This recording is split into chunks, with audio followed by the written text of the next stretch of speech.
For many of us, maybe even you listening right now, anxiety feels like, well, a problem. Definitely. Something uncomfortable, maybe overwhelming, sometimes really debilitating that you just feel like you need to make go away. Right. Crush it. Eliminate it. Push it down, yeah. Does that sound familiar to you? I think it does to a lot of people. We got some really interesting sources from you for this deep dive specifically, some excerpts from a book that takes a, well, completely counterintuitive look at anxiety. Yeah, it really flips the script. It suggests that maybe, just maybe, anxiety isn't something to fight, but maybe something to use. And it's such a relevant topic today, isn't it? Anxiety is incredibly prevalent. It seems like it's everywhere. Think about it. I mean, nearly half of Americans report persistent stress or anxiety daily. Wow, daily. And for most people, they say it interferes with their lives. We've seen Google searches for anxiety just skyrocket. I believe it. And research indicates stress levels are significantly higher now compared to, say, just a few decades ago, like 30% higher in 30 years. So what's driving that? Well, modern life definitely contributes. We're just bombarded with information, you know. Our attention is constantly pulled in different directions. One thinker describes attention as being like energy. How we use it shapes who we become, and constant distraction can feel like a kind of mental obesity. Mental obesity, huh? Interesting phrase. Yeah, and then there's just the sheer number of choices we face every day creates this option stress. Nobody choices. Exactly. And our digital lives play a massive role, of course. Yes. Our smartphones, social media, that fear of missing out, FOMO. Oh yeah, FOMO is real. It's everywhere, especially for younger people. Studies are linking heavy social media use to depression, often fueled by comparing our messy reality to these idealized online lives. Right, the highlight reels. Totally. Even small things like seeing a read receipt but getting no reply, that can trigger anxiety. It taps into this deep fear of social rejection. It's amazing how those little things can affect us. It really is, and it's maybe no wonder the generation that grew up with all this tech seems particularly prone to anxiety. That makes sense. And beyond our personal tech, even broader forces can contribute. Think about political anxiety. While stressful, sometimes that energy gets channeled into action, into engagement. Okay, so it's not always paralyzing. Not always. And even where you live matters. Studies have shown that people in cities tend to have higher rates of anxiety compared to those in, say, more rural areas, maybe 30–40% higher. Okay, right. Let's unpack this then. Yeah. Given how widespread anxiety is and how, well, bad it feels, it seems like the natural reaction is just wanting to get rid of it. That's the instinct for sure. But our mission in this deep dive, based on this material you sent over, is to explore a really bold idea that maybe anxiety isn't simply something to be eliminated. Right. Maybe it can actually be protective, motivating, maybe even beneficial if we learn how to understand it and use it. Exactly. The foundational premise from the source is really interesting. It says anxiety is simultaneously two things. It's a signal that something you care about is at risk. Right. An alarm bell. And at the same time, it's the arrival of resources, the energy, the focus needed to protect that thing. It's this built-in biological response designed, actually, to help you. Tell me about the biology behind that. We've all heard of fight or flight, right? Exactly. That's your sympathetic nervous system kicking in. It floods your system with chemicals like adrenaline, giving you that physical readiness, increased energy, blood pumping to your muscles, you know, that butterflies in the stomach feeling. Oh, yeah. Definitely know that feeling. Your body is literally getting ready for potential action. Okay.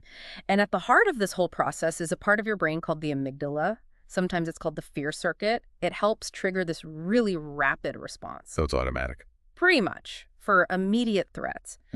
But the source points out that the system, it can become activated habitually, even when there isn't a clear physical danger. But the core idea holds. Your body is mobilizing energy and resources. But wait, if it's so tied to biology, isn't it just hardwired? Like, the source mentions that myth, you know, my mother or father was anxious, so that's just how I am. Doesn't genetics mean we're kind of stuck? Yeah, that's a really common belief, but the sources directly challenge that idea. Okay. While genes can give you a predisposition, maybe a tendency to be more sensitive or reactive, you know, the so-called Woody Allen gene, they don't seal your fate. What we understand now about epigenetics is huge. Epigenetics. Remind me. It means our environment and, crucially, the choices we make have a profound influence on how those genes are expressed. It's not a fixed blueprint at all. So our actions matter. Immensely. The author gives this example of their mother, whose underlying anxiety wasn't paralyzing. It was actually channeled into very focused action. It shows how our habits, our decisions, they play a massive role regardless of the genetic hand we're dealt. So if biology isn't the whole story, what is anxiety, really? Is it just this raw, uncontrollable gut reaction we have? Well, the modern view, which is backed up by a lot of brain science, is that emotions, including anxiety, are more than just simple gut feelings. Yeah. They're actually full brain constructions. Your brain takes in sensations from your body, from the world around you, and it makes sense of them. Yeah. Based on everything it knows, all your past experiences. It's like feeling cold. The physical sensation is real, right? Yeah. But your brain interprets that sensation based on context. Are you dressed warmly? Are you inside or outside? What happened last time you felt this cold? You're actively participating in constructing how you experience that feeling. So we're interpreting it. Exactly. And the source highlights something really fascinating here. Just the act of naming an emotion, saying, I feel anxious, involves the thinking part of your brain, the cortex. And research actually shows that this process, just naming it, can lessen the intensity of the feeling and helps you get a bit of distance, a sense of control. Okay, here's where it gets really interesting then. If we construct our emotions, that suggests we have way more agency, more say in the matter than we might think. Precisely. So how does this construction of anxiety actually show up? What does it look like in our experience? The source talks about different phases of anxiety, which I think is a useful way to think about it. Okay. There's the loud, intense kind, yell anxiety. That's the visceral physiological threat response. Racing heart, sweaty palms, feeling really physically keyed up. Fight or flight again? Pretty much. Then there's chatter anxiety. This feels more like mental static. That background hum of all life's demands piling up, feeling overwhelmed, maybe out of control. I know that one. Yeah, me too. And then there's whisper anxiety. These are like those little nagging reminders. Did I forget something? Do I need to do that thing? The little pokes. Exactly, little pokes. And anxiety can also sort of blend with and escalate other feelings too. Like what? Well, the sources describe anger, for example, as often being pain that's fueled by an underlying fear that you can't handle something. Okay. So the frustration is linked to the worry. Right. That exasperation you feel might be worry, meeting that sense of being overwhelmed or powerless. It's all connected. We're so often taught, though, to fight anxiety, aren't we? That's the common advice. Push it down, ignore the triggers, avoid situations that make us anxious. Doesn't that just, solve the problem, make it go away? Well, the source calls this the avoidance myth and argues it's actually pretty counterproductive. Counterproductive. Yeah. Trying to make anxiety just disappear by avoiding, distracting, ignoring, maybe dulling it with substances. And it just doesn't work in the long run. And in fact, it usually makes things worse. Okay, why? Why does avoidance make it worse? It's what the source calls the avoidance fallacy. When you avoid anxiety or the things that trigger it, you prevent yourself from actually confronting it, processing it, understanding it. You don't learn about it. Exactly. As one expert quoted puts it, because you avoid the anxious response, you end up knowing less about it than you think. Think about phobias. Okay. Avoiding the dreaded situation, like spiders or heights, keeps the fear alive and actually makes it feel more intense over time. It feeds itself. It creates this negative feedback loop that can really spiral, leading to symptoms that start disrupting your whole life. What about just trying to ignore it? People say just let it go. The source talks about this as ignoring nature. Trying to simply push down or ignore anxiety is often futile because you're essentially fighting against a natural, energetic response your body is having. It takes effort. It takes a lot of energy to suppress it. Energy that, according to this view, could be used differently, could be channeled. As one quote suggests, facing our problems is usually the only real way to move past them. The example used is Jeanette, this busy lawyer and mother. Her worry wasn't some made-up problem. It was based in reality. The demands were real. And the anxiety was actually fueling her focus, her energy to get things done. Trying to just let it go wouldn't have been possible or even helpful for her. Right. It served a purpose. Exactly. And this attempt to fight it often leads to something called secondary anxiety. Secondary anxiety, what's that? That's when the stressor isn't the original situation anymore.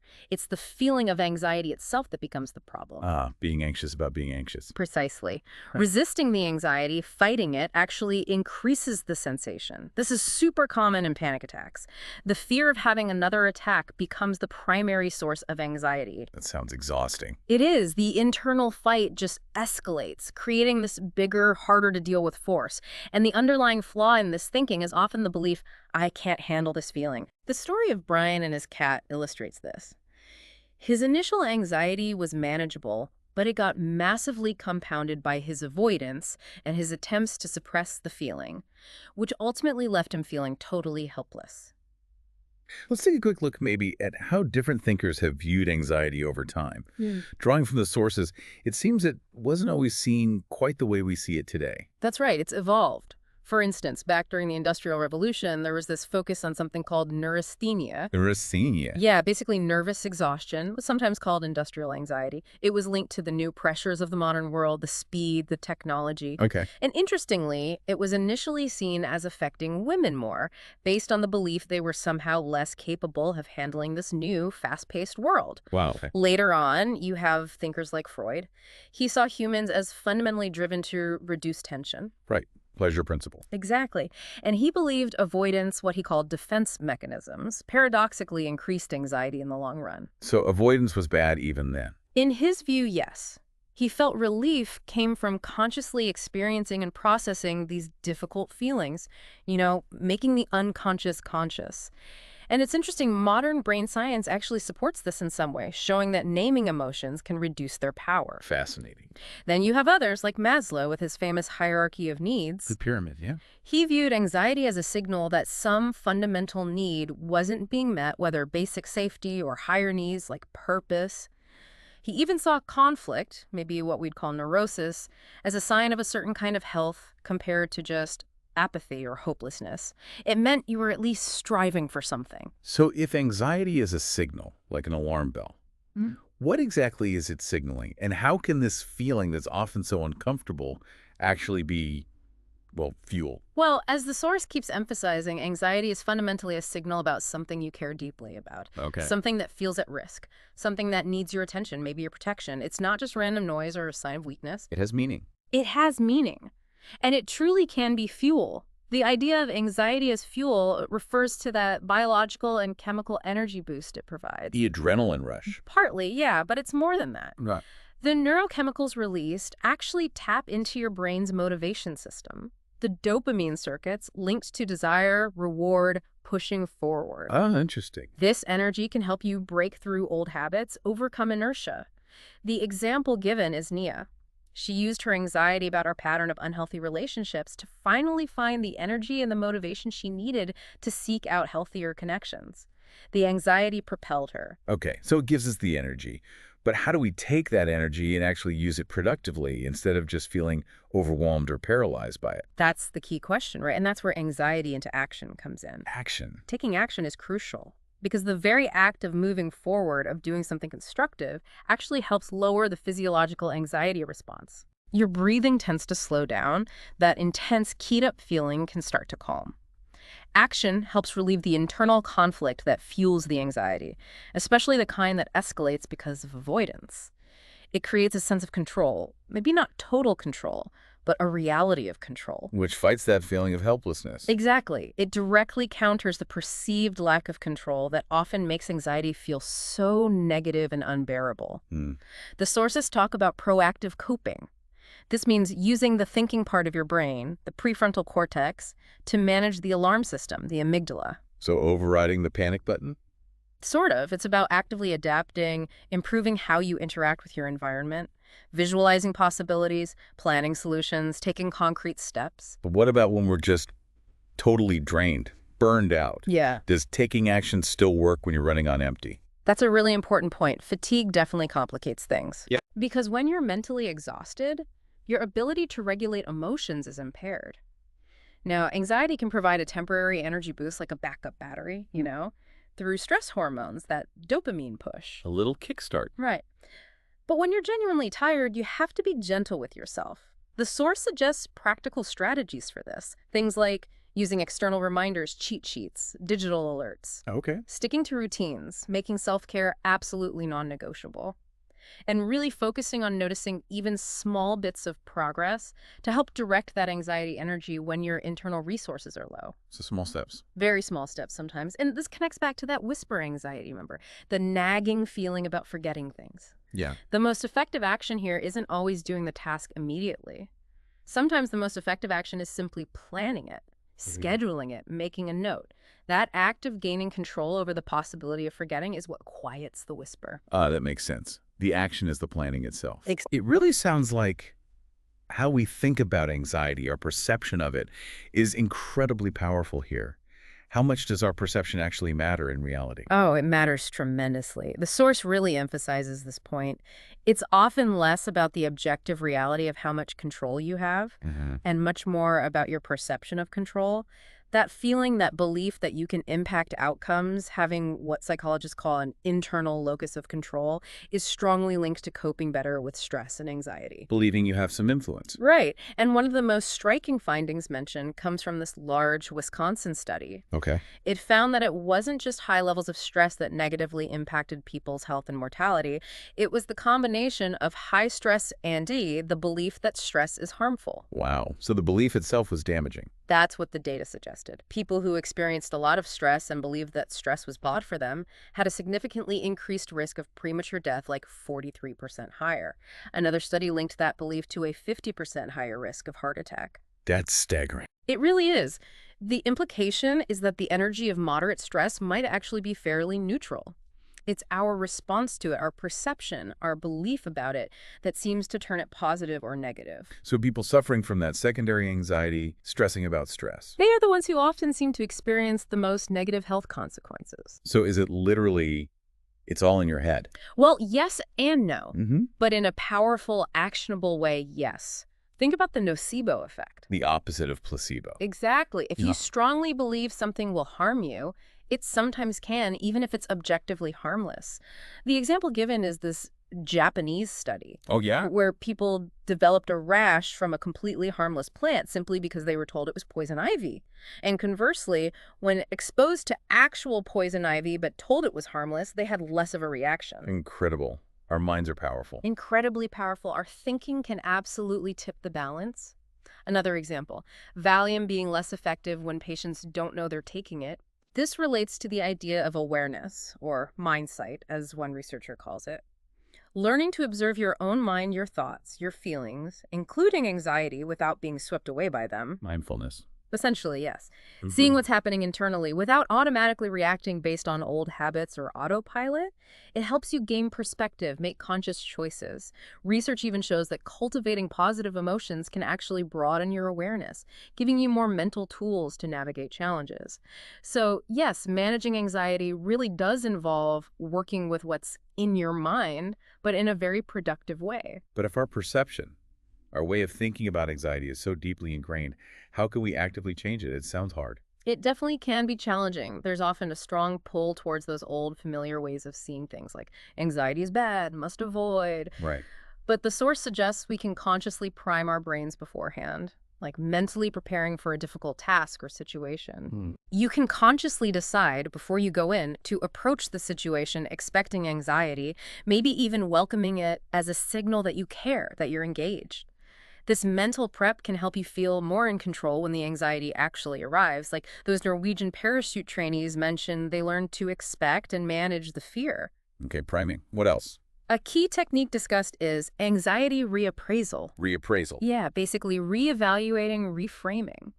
Research shows that regularly asking yourself questions like, okay, how can I look at the situation as a stimulating challenge rather than just a problem, significantly reduces anxiety symptoms compared to trying to suppress your emotions. So actively looking for the upside or the opportunity. Exactly. It involves consciously shifting your language, too. Like, instead of thinking, I'm worried about this presentation, shifting to, I care about doing well on this presentation.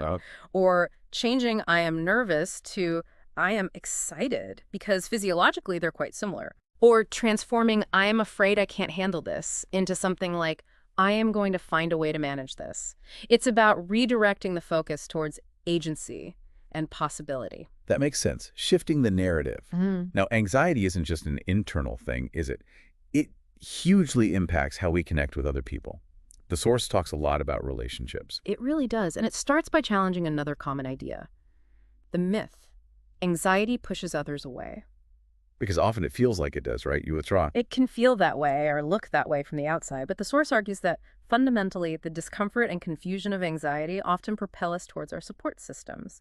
We naturally want to reach out. Leaning on others, sharing what you're feeling, can help marshal resources, practical help, emotional support, and can actually deepen intimacy and connection rather than destroying it. Is there a biological reason for that? There seems to be. Stress triggers the release of oxytocin. The cuddle hormone. Right. And oxytocin actually primes social behavior. It makes you more likely to want to express your emotions, seek support, connect with others. So under stress, we often feel this strong, innate drive to reach out and seek understanding from people we trust. But what about when anxiety does lead to isolation? Because we definitely see that happen too. People shut down. Absolutely. That side is definitely acknowledged. When you're really overwhelmed, anxiety can manifest as withdrawal, maybe a feeling of needing self-protection, and that can certainly lead to isolation. The example given is Cynthia, who started avoiding calls and texts because she felt judged and misunderstood. Yep. The source also notes that highly sensitive people, sometimes called empaths, who feel things very acutely, might be more prone to anxiety. But often, their vigilance, their sensitivity, comes from a place of caring very deeply. In a way, anxiety can be a sign of how much you care about others or about certain outcomes. So what's the key to connecting when anxious rather than isolating? A critical idea presented is the need for being heard. We feel most connected, most understood, when we actually share our feelings. Not just the facts of the situation. Right. Leading with your feelings tends to activate empathy and compassion in others. Vulnerability is key here, even though it's hard. The pitfall is wanting support but not actually articulating what you're feeling inside. Like Cecilia in the source, who desperately wanted her husband to understand her ambivalence about something, but she never clearly told him how she felt. So you have to name it. You have to name it. Talking about your feelings actually primes others for empathy. It triggers their oxytocin release, building trust and connection. As one expert puts it, that stress response you feel, it might actually be nudging you to tell someone how you're feeling instead of just bottling it up. There's real healing power in empathy, in feeling understood. And the source mentions thinking about others as a way to harness anxiety. How does that work? Yeah, it's presented as a way to shift your focus. When you're stuck in your own anxious loop, deliberately turning your attention to helping or supporting someone else can pull you out of that self-focus. Distraction in a good way. More than just distraction, it nurtures connections. And helping others is strongly linked biologically to reducing your own stress and anxiety levels. Giving social support seems to be a powerful stress reducer. Okay. But all this sharing, this vulnerability, that can be really scary because it brings up feelings of shame. Shame is a huge barrier. Absolutely. We all have the capacity for shame, and it often feels like something we absolutely cannot talk about. But as the sources, particularly Brené Brown's work referenced, point out, the less we talk about shame, the more power it has over us. Makes sense. Pushing through that fear, sharing your experience, even when it feels shameful, is often critical for getting the understanding and support you need. The source describes how vulnerability is frequently met not with judgment, but with compassion. And it can inspire others to share their own struggles, creating this kind of positive snowball effect of connection. So how do we find the right support? Because not everyone is safe to be vulnerable with. That's a crucial point the source makes. You have to be discerning. When you're feeling vulnerable, judgmental, or critical people are definitely not the ones to seek support from. That can be really damaging. Yeah. And sometimes even well-meaning loved ones might not be able to provide the specific kind of support you need, maybe because of their own feelings or conflicts. Sometimes you don't need advice, you just need someone to listen and validate your feelings, to just be there and understand. Like the wine example, sometimes you just need someone to agree, yeah, that stank. Right. Just validation. Exactly. And the source suggests listening to your anxiety when meeting new people too, like in dating. How so? That little knot in your stomach, that unease, it might be signaling concerning traits. Maybe someone seems secretive or overly selfish, or they don't really listen. Your anxiety is giving you potentially valuable information about whether this connection feels right, or safe. The right partner, the source suggests, makes you feel like your best self, not anxious or diminished. Okay. What about anxiety within established relationships? The anxious relationship section acknowledges that many relationship stressors, fighting, poor communication, betrayals, are legitimate sources of anxiety. It's not all in your head.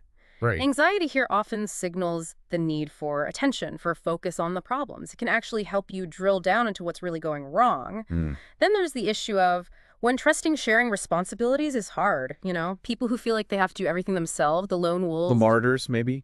Could be.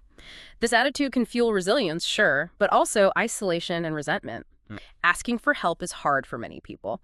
The source notes women are often socialized to be the primary caregivers, leading to imbalance. Expressing needs clearly and sharing the load is vital for healthy relationships and families. Research backs this up. Division of labor is key to marital happiness. Okay. And what about ghosts of relationships past? That sounds intriguing. Yeah, this is about how our past relationships, especially with our parents, inevitably influence our current romantic ones. We bring baggage. We all do. These ghosts tend to emerge when feelings are intense, often escalating anxiety.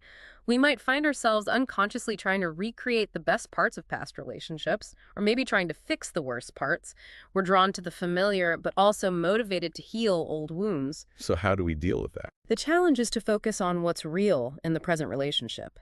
Communicate your needs clearly based on what's happening now, and try not to let those old patterns, those ghosts, take over the narrative. Awareness is key, noticing when a past issue might be coloring your current reaction. Detangling the past from the present. Exactly. Projection is also mentioned. Projecting our stuff onto others. Right. The idea that what we strongly judge or dislike in other people often reflects something unresolved within ourselves, some inadequacy or conflict we're not facing. Focusing too much on judging others can actually obscure self-awareness. Anxiety can be a nudge here to bring the focus back to yourself. Okay, what can I do about my reactions, my behavior in this situation? Taking responsibility for your part. Yes. Ultimately, the message about anxiety in relationships is that it can be harnessed. It can propel attention, encourage better listening, help clarify what's truly going on between partners. It often signals hope, a desire for things to be better. It's fuel for connection, potentially. Potentially, yes. The sources also briefly touch on anxiety around love and loss. Love operates almost like an addiction in the brain. It's critical for our survival. So rejection or loss feels incredibly painful, almost like physical pain. The anxiety that follows loss often nudges you towards seeking support, towards connection. Coping with grief, as described in works like Option B, involves accepting those painful feelings, leaning into the suck, as they say. The anxiety within grief signals that you're protecting what matters, and it can fuel efforts to find solutions, reorient towards others, and eventually heal. Okay, let's shift to family life. How does this view of anxiety play out with parenting? Well, as parents, we're obviously our children's first teachers, their primary models for emotional regulation. Right, they learn from watching us. Exactly.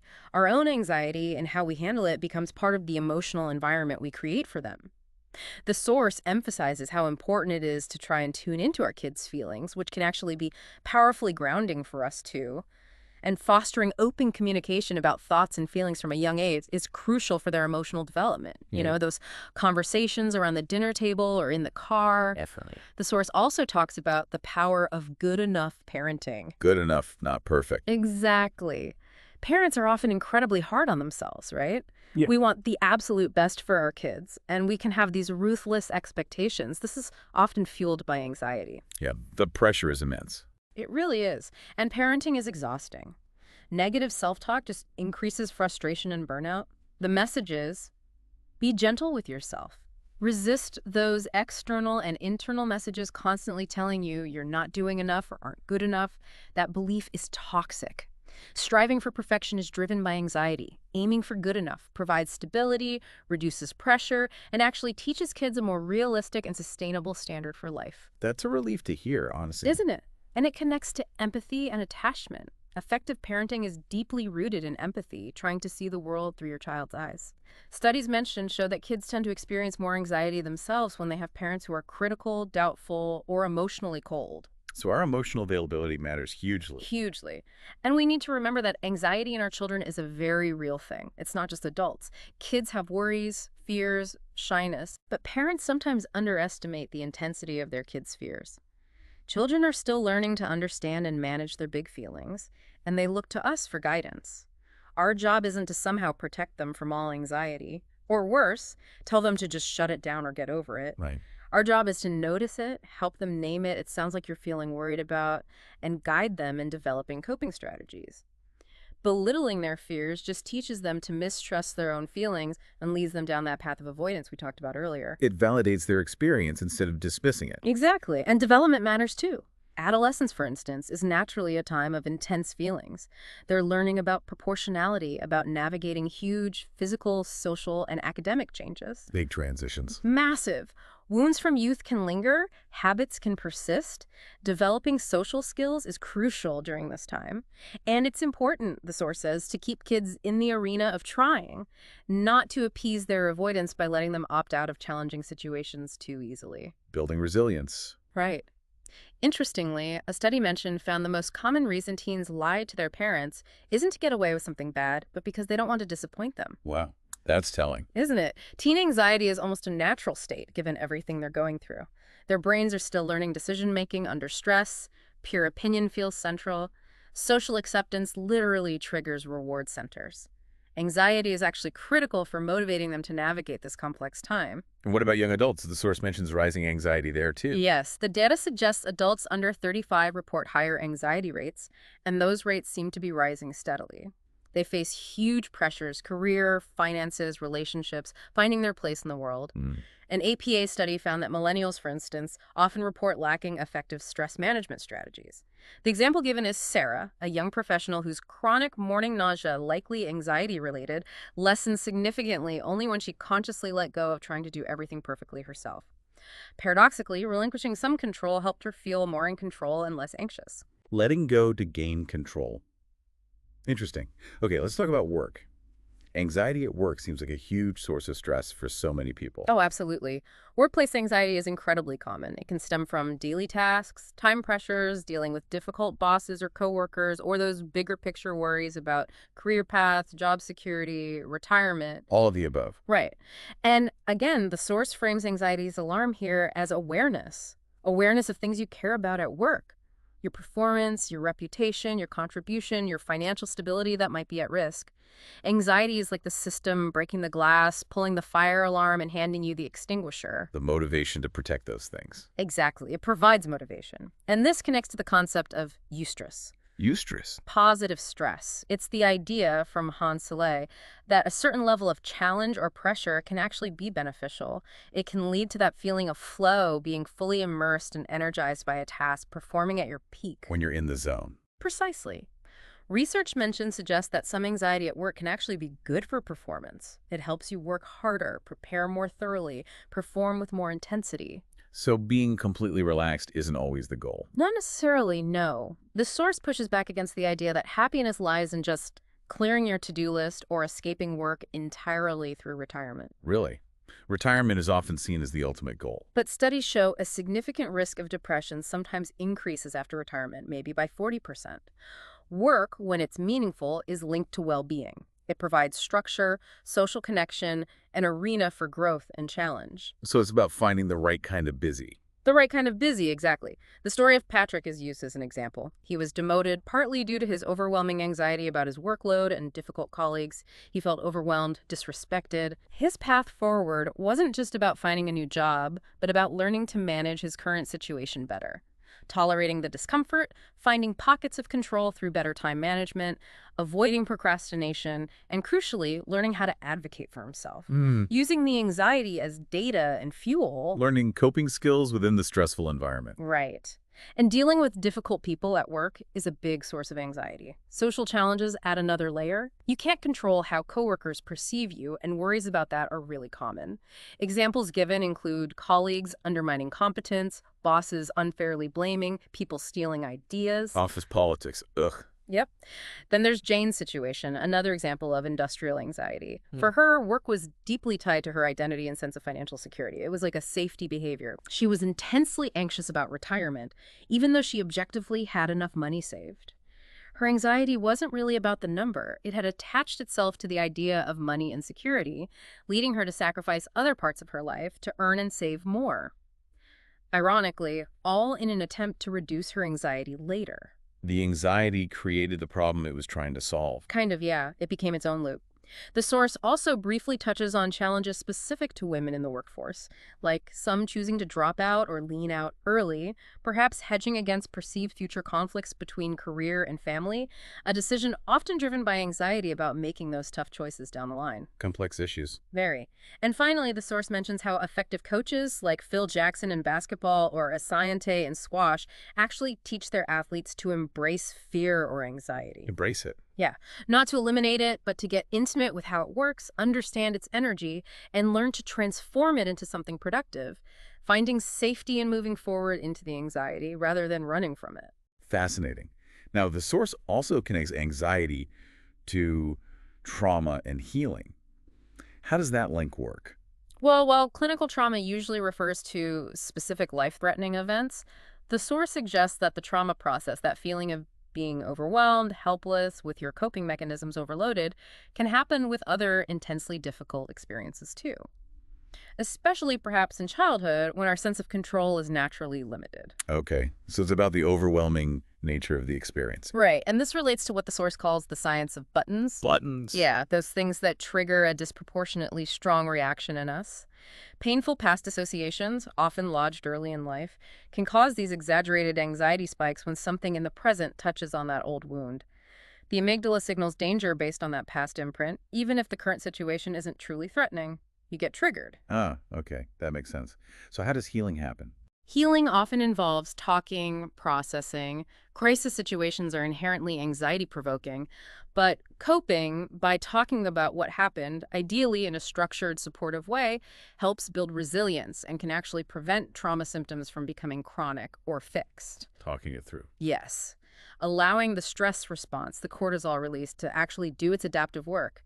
Studies mention even look at using certain medications after trauma to help this process. Being honest about your needs, actively coping rather than avoiding, is critical. Otherwise, symptoms can get stuck, lead to avoidance, and linger for years. So avoidance is bad here, too. Especially here. Telling your story to trusted listeners is presented as an incredibly powerful tool. It reduces shame, allows for connection and support, and the source even notes the therapeutic effect of crying. Crying helps. Apparently, yes. It can potentially boost the immune system, help remove stress toxins, and often leads to an elevated mood afterward. It's described as like a highlighter pen for feelings. Emotional strength, the source suggests, is actually correlated with the capacity to weep. Interesting. Letting it out is healthy. It seems so. Yep. And this leads to the idea of post-traumatic growth. Growth after trauma. Yeah. It's the idea, researched by Tedeschi and Calhoun, that people can experience positive psychological changes following highly challenging life circumstances, not just returning to their baseline, but actually improving, building back stronger, sometimes called falling up. A falling up. I like Me that. too. A key part of this healing and growth process is distinguishing between the choices you have now, in the present, Okay. and the choices you wish you had had or could have made in the past. Dwelling on those if-onlys keeps people stuck, as one quote puts it, echoing the Serenity Prayer.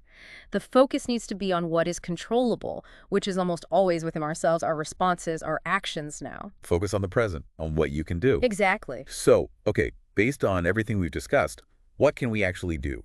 How do we take all this understanding and make anxiety more manageable, maybe even useful in our daily lives? Yeah. The source mentions a toolkit, right? Yes, the final sections really pull together practical strategies and tools. The overarching themes are about going easier on yourself, cultivating gratitude, paying attention to the here and now, actively embracing the positive, using your breath, understanding the crucial mind-body link, and building healthier habits. Okay. Can you expand on some of the key techniques? Sure. One huge one is self-compassion. Being kind to yourself. Basically, yes. It's an invitation, as one quote puts it, to be courageous in facing anxiety, but also really gentle with yourself in the process. Forcing things, being self-critical, telling yourself to just suck it up, it just doesn't work. It tends to backfire. Right. Research actually shows that self-forgiveness, for example, can paradoxically increase self-control later on. Think of it like in yoga, you often need to soften to get more flexibility. Being gentle allows your mind and body to cooperate, not fight each other. So often to get more. Yeah. Okay. What else? Gratitude. This is presented as a powerful reframing tool. It helps shift your focus away from just the negatives, expands your perspective beyond your own immediate problems, and opens you up to connections and positive feelings. It's not just about quickly listing things you're thankful for, but maybe digging a little deeper into why you're grateful. Really feeling it. Yes. And brain science suggests our emotional circuits and thinking circuits are interconnected.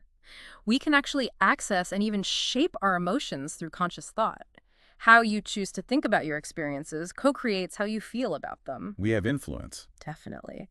Another very practical tool is breathing. Just breathe. Sounds simple. It sounds simple, but specific techniques, like slow, deep belly breathing, are direct ways to calm your physical state, which in turn calms your mind. Your breath rate is directly linked to your heart rate. Wow. And studies show that stimulating the vagus nerve, which deep, slow breathing does, can actively reduce feelings of fear and anxiety. It's a direct physiological intervention you can do anywhere. Okay, breathing. What about sleep?